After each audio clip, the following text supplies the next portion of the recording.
अस्सलामुअलैकुम सामीन। 9 जुमादल उला है, 4 दिसंबर है। सोशल इंडिया न्यूज़ में आपका खैर मकदम है। खबर का उन्वान है, दिल्ली में नगर निगम के लिए वोटिंग का अमल शुरू। दिल्ली म्यूनिसिपल कॉरपोरेशन के लिए 250 वार्डों में वोटिंग का अमल शुरू हो गया है।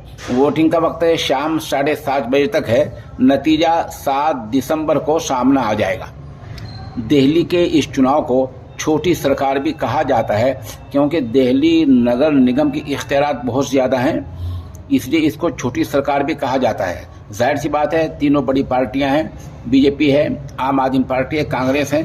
मुकाबला बहुत सख्त है।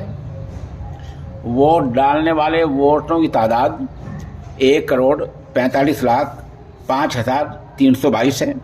इनमें से 78,93,403 मर्द हैं और 66,10,858 ख़वातीन हैं। ख़ास बात यह है कि 100 साल से ज़्यादा उम्र के लोगों की तादाद 229 है, जबकि 80 साल से 100 साल के दरमियान की तादाद 2,04,301 है। पहली बार वोट देने वालों की तादाद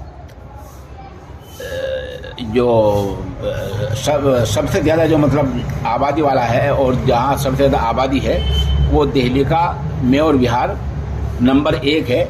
यहाँ 88,878 वोटर्स हैं, जबकि सबसे कम आबादी वाला वार्ड कांजवाला है। यहाँ वोटरों की तादाद 40,467 है। बता दें, 2017 के मुकाबले में 2022 में उम्मीदवारों की तादाद में बहुत कमी आ गई है।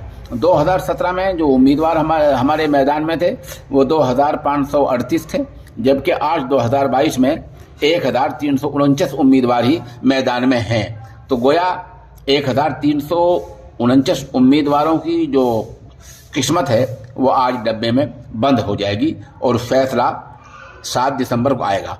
आप हमारे साथ बने रहें। कुछ अपडेट खबर में होता है तो हम दोपहर में और शाम में अगले बुलेटिन इंशाल्लाह जारी